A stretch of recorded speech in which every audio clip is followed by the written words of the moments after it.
Hey everyone, my name is Miss Amanda and I'm one of the children's librarians here at the Herd St. Andrews Library. And welcome to Zombie Fest. As you can see, these beautiful floating heads around me. So today we are actually going to make a zombie survival kit. We're going to book talk some maybe a couple of fictional gems that you maybe haven't come across in our collection, and we're also going to make a zombie puppet. So we definitely have a lot in store for this program. So we're going to go ahead and start.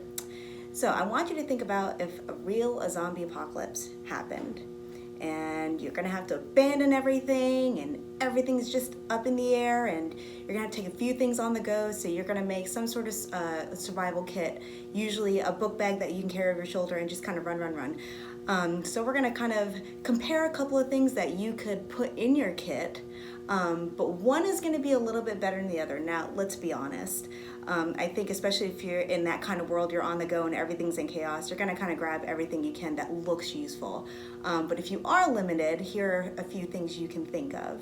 So the first two things we're gonna compare, well, let's say that you want to put a book in your kit. Just something to kind of reference, maybe in a sticky situation or whatnot. So the first book we have here is How to Catch a Unicorn. Now, wrong pandemic, wrong apocalypse. Maybe we could save this for another one. So there's that one. And then there's also the Zombie Survival Guide, Complete Protection from the Living Dead from Max Brooks. So, and we actually have this in print and in e-copy as well in Overdrive. So of these, we're probably going to choose the Zombie Survival Guide. It's going to tell us the do's and don'ts of surviving the zombie apocalypse. I don't think much about unicorns are going to help us. But then again, if you're on the run with your little sister and she needs to be entertained, you could probably keep this too. So we'll definitely keep this one. Now, for the next, nourishment. Now, I'm not sure we can generally be picky during this time. We're gonna pretty much pick up what we can on the way. But let's say you did have a choice, or maybe you were only given one choice. So we have this yummy, yummy chocolate bar. We have a packet of trail mix. So which one do you think you would pick? I have a guess. For all you chocolate lovers out there, you're probably thinking this. Now, the trail mix is probably a better way to go because not only does it have hints of sweetness, there are some M&Ms in here. It's gonna have nuts, maybe even some packets have jerky, so it's gonna have some good carbohydrates, good sugar, good protein, good energy to help you in the long run when you're on your zombie run, so to say. Whereas a chocolate bar, as lovely as it is, you probably shouldn't make this your whole diet. But you know, if you find one, throw it in your backpack. Just make sure it's not the center of your diet, so to say. But eventually you will run into a sugar crash, and that's the last thing you want when you're on the run. Now, drinks.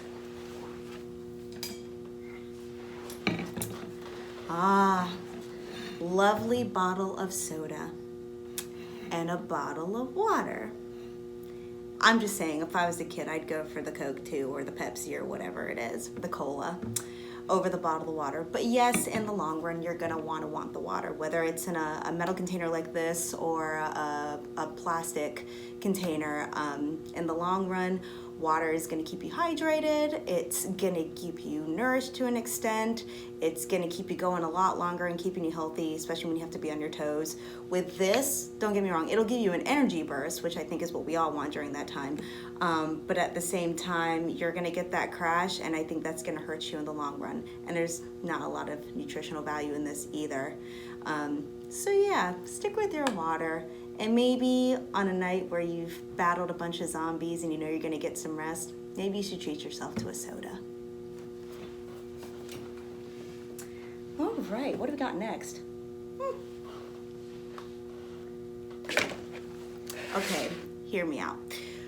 Let's say you're on the road and you're collecting just various things. It could be food, clothes, you come across this heap of stuff and you see this light scarf, has a few flowers on it, okay? And then you see this beautiful orange crayon hat, totally. So which one do you think you would want to take with you? Well, I think in the long run, you're gonna probably want the scarf. Now, I will say, I think the orange hat is quite fashionable, depending. Again, maybe you have a little sister or brother that would just love this. But generally, this in the long run is gonna do a couple things. Number one, it's made of plastic, so it's pretty hot. So if you're gonna wear it over your head, you're gonna be sweating a lot. You're gonna be kind of drawing a lot of heat to yourself. Not good. Also kind of impedes your vision, so if a zombie comes up behind you, you're probably not gonna see it, and that's, you're gonna be KO'd.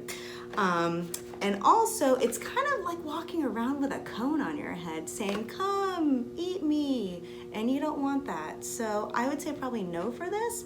Whereas for the scarf, there's a couple of things. So maybe you are feeling kind of hot, and especially if you have long hair, you're looking for something to wrap it up, this is a good thing. It's made of cotton, which is really light material.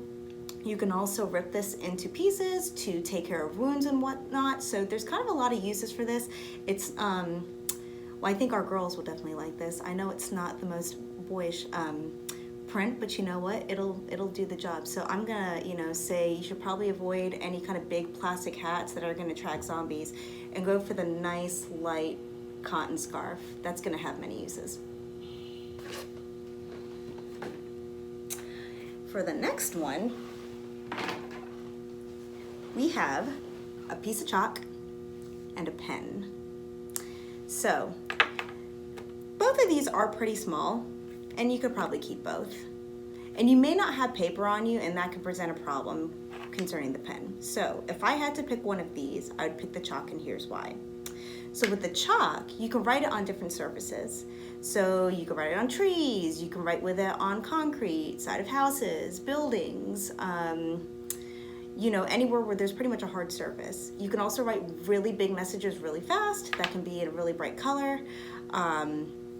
So I think chalk all the way, and the only downfall with it is if it rains, it's gonna wash away. But if you're looking to leave a message kind of pretty fast and then running for somebody maybe who's left behind, or for any other survivors, this is pretty much the way to go. It's pretty multi-purpose, so to say, multi-surface.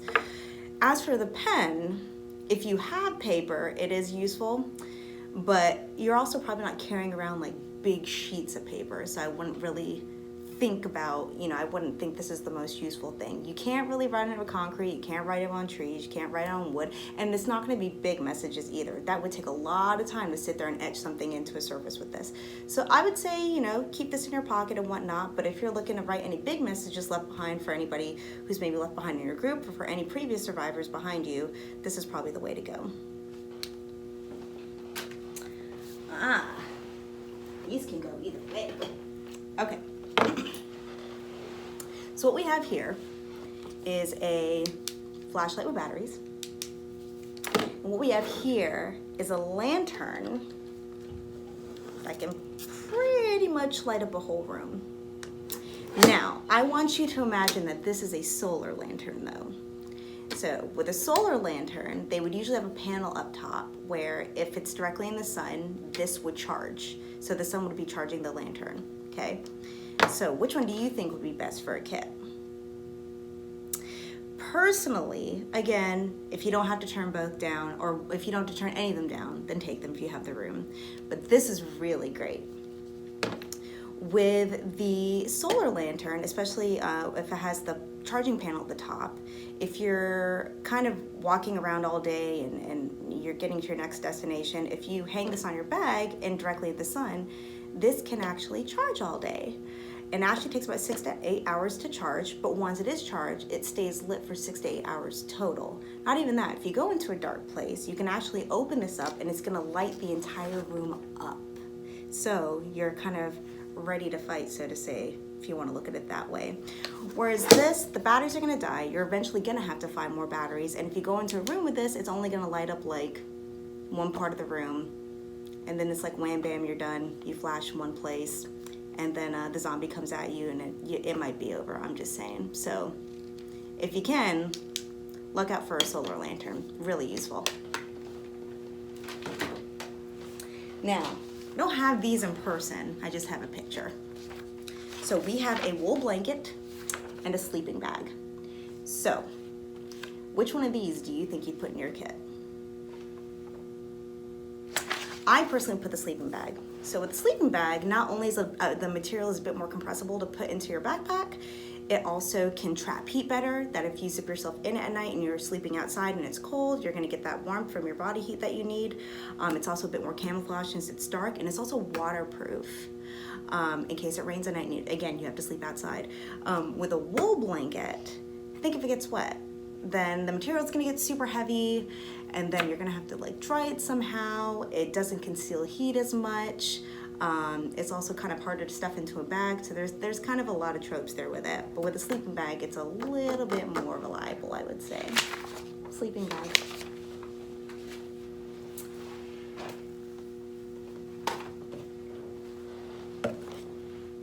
So, peroxide, cotton balls, and Band-Aids. Which one? I hope all of you are saying all of it, because that is the right answer. If you could definitely get your hand on basic aid, I think that's one of the first things that you should definitely get for your kit. You're gonna need peroxide to disinfect whatever wounds you may get in any kind of battles or saving or whatnot, cotton balls to kind of clean up some wounds, and then of course the Band-Aids to cover it. You should definitely always try to get some of these. I would think during a zombie apocalypse, if you can get your hands on it, I think especially peroxide and Band-Aids, you may need a lot of it.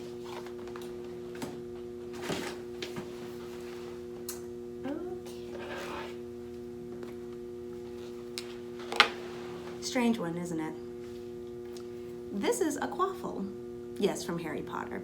But I want you to imagine that it's a dodgeball. We're gonna say that. And here we have a jump rope. Now you're probably thinking, Miss Amanda, we are not gonna be playing during a zombie apocalypse.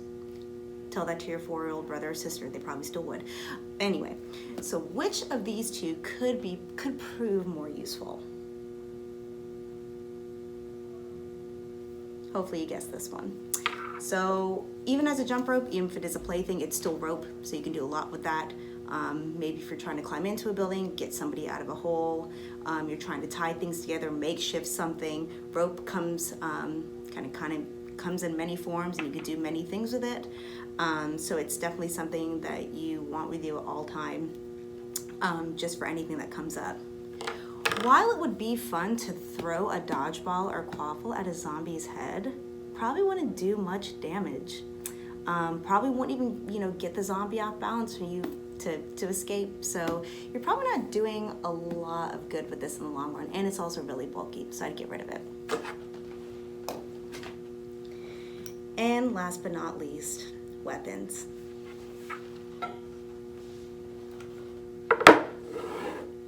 Bat. Sword. Now, you're probably thinking this is a no-brainer. Not really.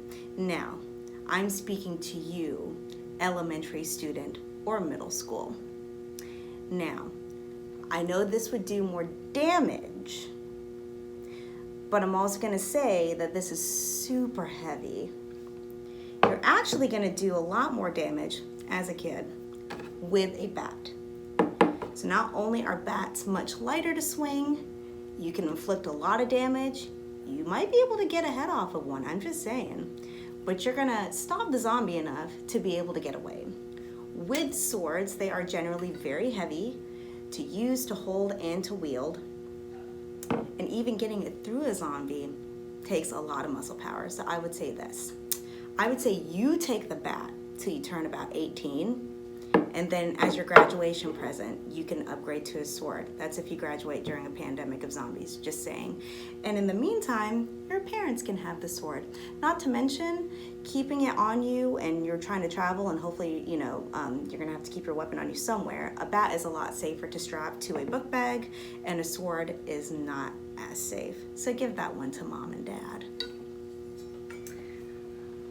All right, so we have made our survival kit, and you're probably thinking, well, Miss Amanda, when is a zombie apocalypse ever gonna happen? Well, let's hope not. But a lot of these tips you could actually use if you are going hiking in the woods and you're gonna be outside for a few days. and you're looking to pack light, and you know, you're prepared for any kind of emergency or situation. So think of it that way.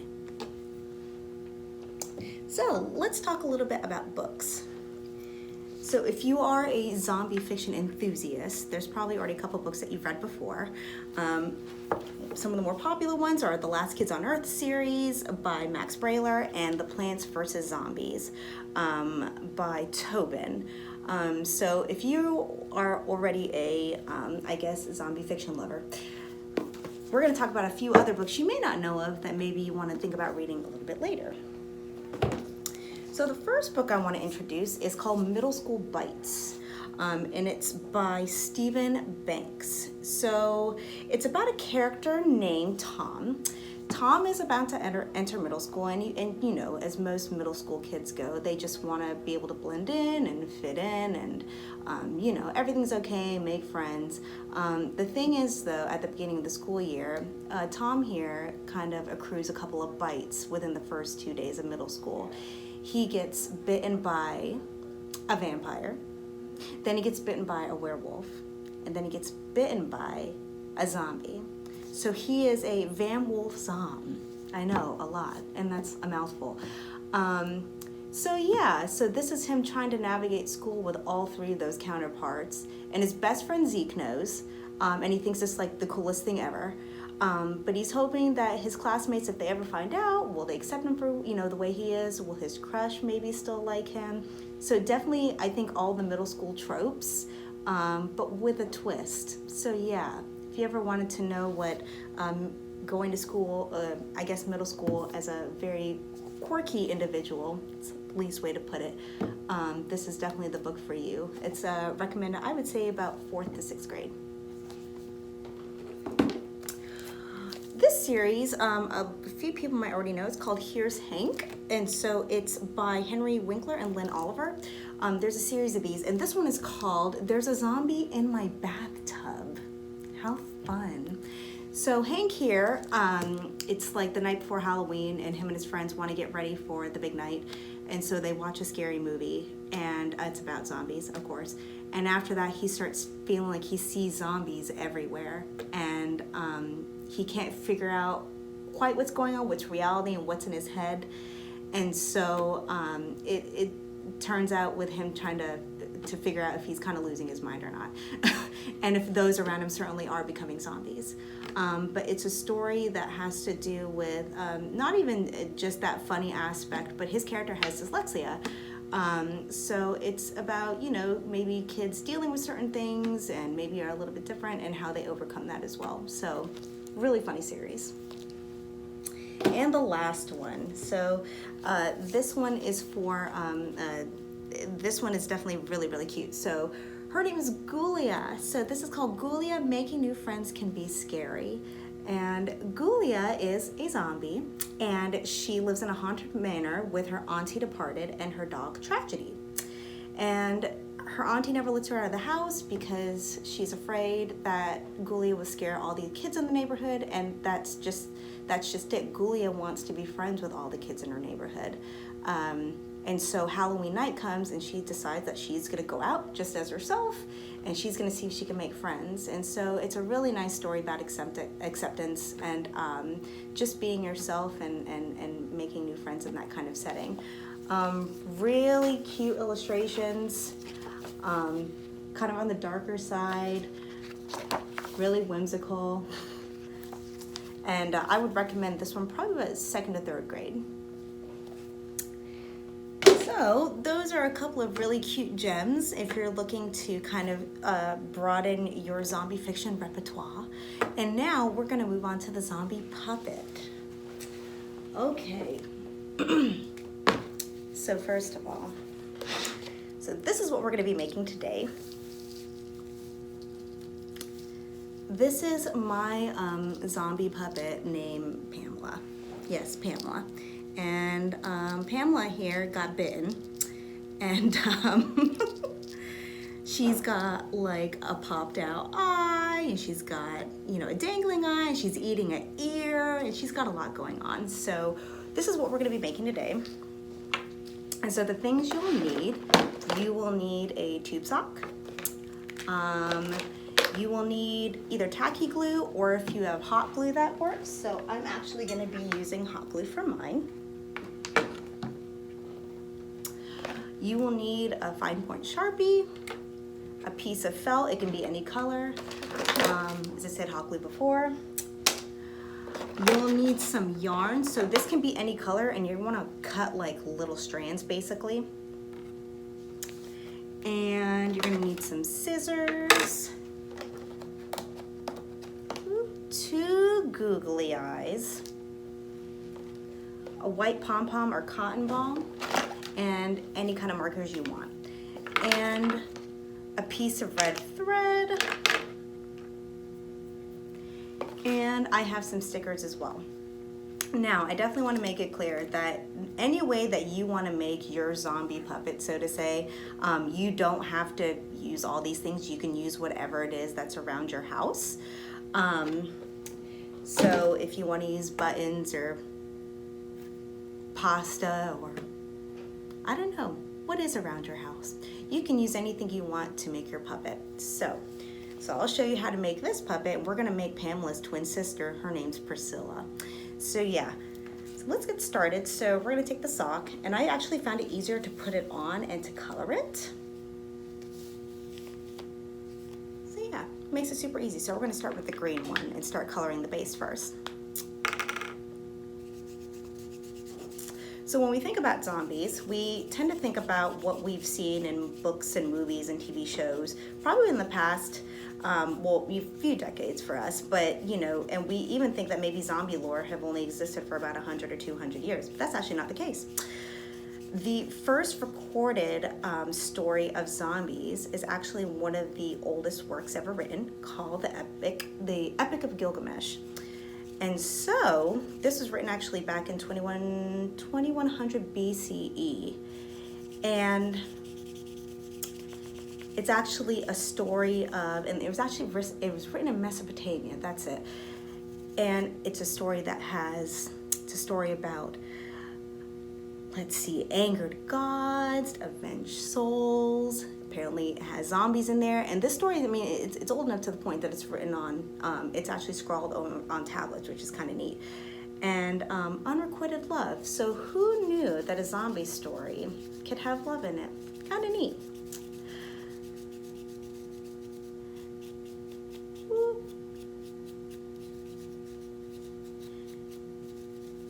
And even when we think about zombies today, we tend to think about maybe even people that we know. We think about maybe it's someday could be our best friend who's just on the street and gets bitten.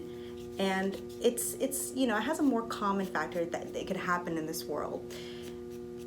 But actually with zombie lore throughout the world, it's kind of looked at a little bit differently.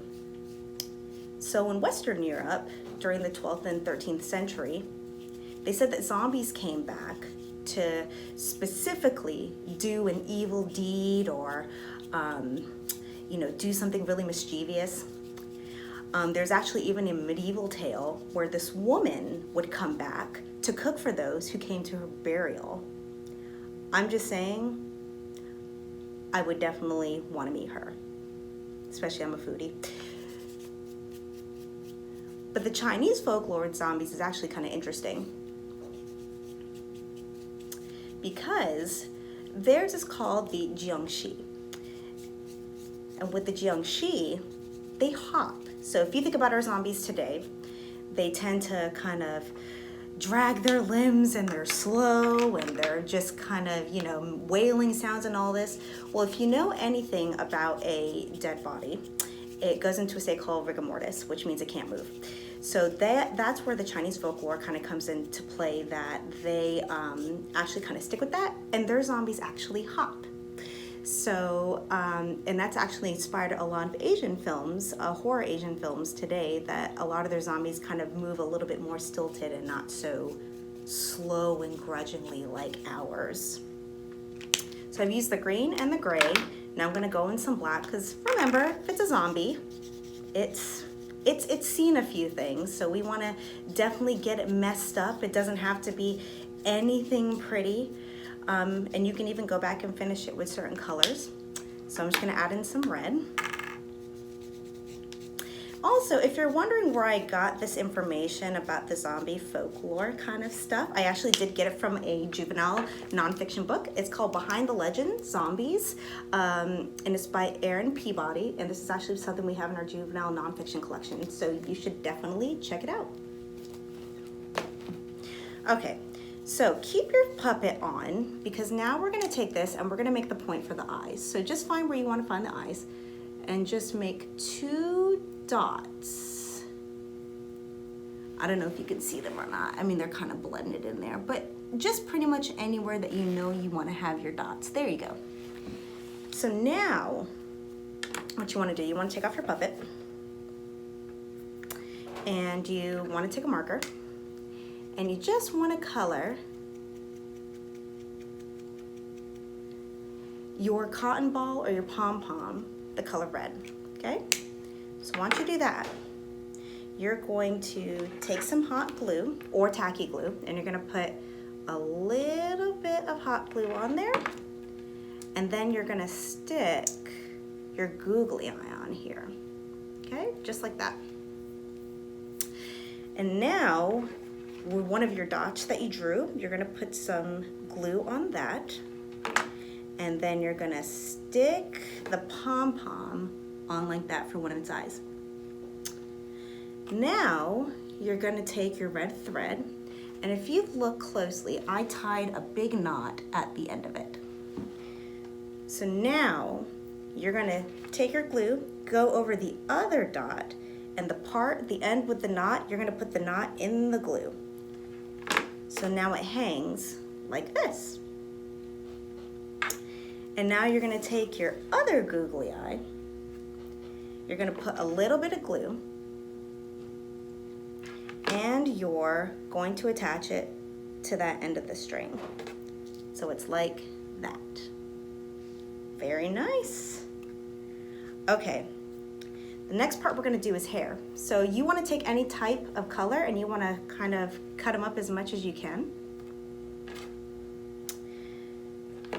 And then you wanna take a line and you wanna do a line of glue just like right across your sock. You're kind of making a hairline, that's the best way to put it.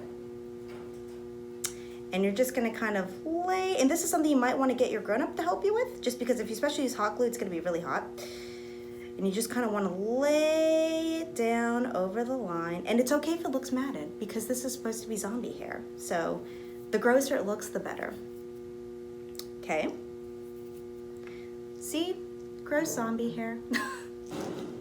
And the last thing you wanna do, the stickers are optional, by the way, so you don't have to use them. If you want, you could take a marker and just draw in teeth. And the last part I wanna do is I wanna take this fine Sharpie and I wanna draw a quick, kind of some sort of body part. So I'm gonna draw like an end of a finger. Do the nail. And I'm just gonna cut it out and I'll show you what I did.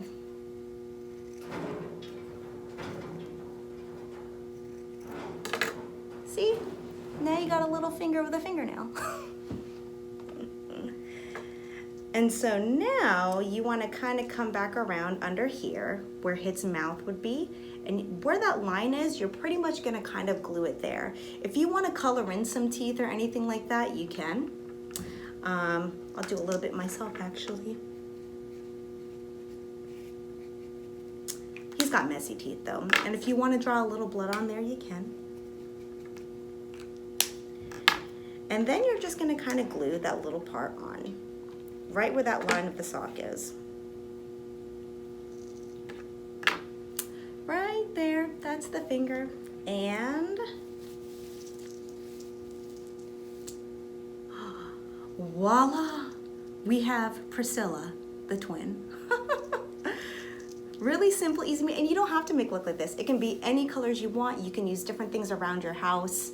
It's really simple, easy to use. If you want to recycle things, this is a great way to do that with this project. So that is our puppet, and so I'm gonna leave you with a couple of tips, I would say, maybe to think about. So especially in the case when an outbreak first happens and you're learning to adapt, here's a couple of things to think about. Number one, and you wouldn't think about it, please study. I know, you think school's out, you're never gonna have to lift a book again. No, don't think that way. Get as many up-to-date survival wilderness guides as you can. They're going to teach you how to use the resources around you, where to seek shelter, and aspects like that. Also think of worst case scenarios. Think about your group if you have one. What kind of skills does your team members or people in your family have, and how they best can utilize those. Another thing is cardio, which I'm pretty sure you knew before. Yes, you gotta limber up. And even now, we all love video games, I know. But 3 times a week, 4 times a week, pull away from the video games. Take an hour and go outside. Go stretch those legs, go run. Because the day can come that a zombie apocalypse happens and you're gonna wish you pulled yourself away from that great video game for just 1 hour when you're out of breath and the zombie's gaining on you. Just a thought. And number 3, you're gonna wanna sleep. I know that sounds very strange, but sleep is definitely gonna be your best friend. Without sleep, your muscles start to deteriorate, your senses become dull, you're not as coherent, you're not able to operate at your fullest. And you can't do a caffeine binge and just push through, it doesn't work that way. So it is definitely the best way, one of the best things you can do for yourself is sleep. So that is a couple of tips for you. And if you do wonder where I got those tips from, the book in the beginning that I mentioned for the kit called the, let's see, pull up that book. Where'd it go? It is called the Zombie Survival Guide, Complete Protection from the Living Dead. So this is a book that's actually in our teen nonfiction section. And it literally, Max Brooks, the author, goes front to back if our world became infested by zombies and we certainly fell into this apocalypse, exactly what to do, the best places to go, how to get prepared, the do's and don'ts in and out. So I say when you get a little bit older and you reach like middle school, junior high, definitely check this book out. It's great. We have it in print and on Overdrive. All right, I hope you learned a few things about zombies today. I hope you learned about some cool books, what your kit could possibly look like. Hey, you can use it for camping too. And my cool little zombie puppets right here, Priscilla and Pamela. And I hope you learned a few things today that'll help you in the long run. All right, be prepared. Take care.